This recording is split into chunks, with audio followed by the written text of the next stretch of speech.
பணியில் இருந்து ஓய்வு பெற்றாலும் சீமானை விடமாட்டேன் என டிஐஜி வருண்குமார் கூறியிருப்பது பரபரப்பை ஏற்படுத்தியிருக்கிறது.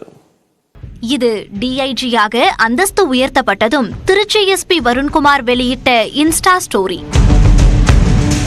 இவருக்கும் நாம் தமிழர் கட்சியினருக்கும் இடையிலான மோதல் அனைவரும் அறிந்ததே.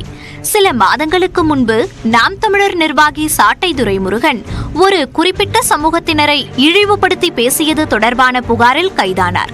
அவரது செல்போன் பறிமுதலான நிலையில் அதிலிருந்து சீமான் பேசியதாக சர்ச்சைக்குரிய ஆடியோ வெளியானது.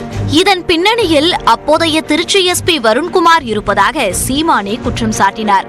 அதைத் தொடர்ந்து நாம் தமிழர் கட்சியினர் டிஐஜி வருண்குமாரையும் அவரது மனைவியும் டிஐஜியுமான வந்திதா பாண்டேவையும் சமூக வலைதளங்களில் விமர்சித்து வந்தனர்.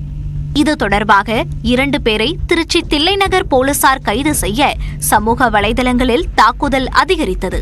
அதனால் சமூக வலைதளங்களிலிருந்து வருண்குமார் முற்றிலும் வெளியேறினார்.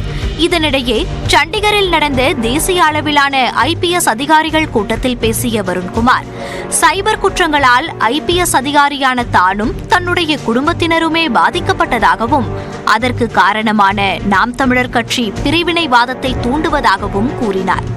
இதனால் வெகுண்டெழுந்த சீமான், இந்த காக்கி உடையில் எத்தனை ஆண்டுகள் இருப்பார்?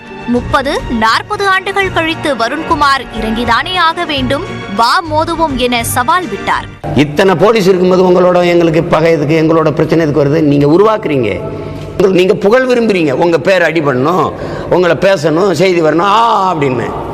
அப்படி பெரிய வீரம்னா அவங்க நேருக்கு நேரம் மோதுவோம், அதை செய்வோம். அதிகாரத்தில் இருந்துகிட்டு வழக்க போடுறதே பேர் புதுசா பேர் பார்க்க போறேன் தம்பி.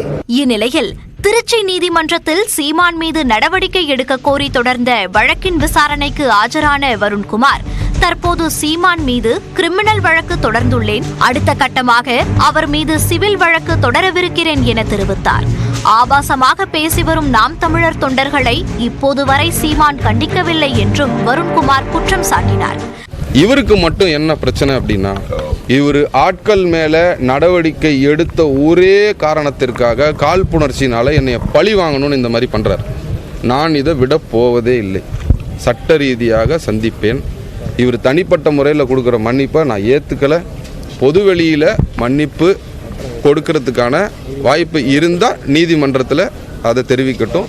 தனக்கும் வருண்குமாருக்கும் ஒன்றுமில்லை என சீமான் அண்மையில் தெரிவித்திருந்த நிலையில் இனிமேல் பொதுவெளியில் சீமான் மன்னிப்பு கேட்டாலும் ஏற்றுக்கொள்ள மாட்டேன் என்றும், ஒண்டிக் கொண்டி வா பார்ப்போம் என சீமான் கூறுவதால் பணியிலிருந்து ஓய்வு பெற்றாலும் அவரை விடமாட்டேன் என்றும் வருண்குமார் பேசியிருப்பது பரபரப்பை ஏற்படுத்தியுள்ளது.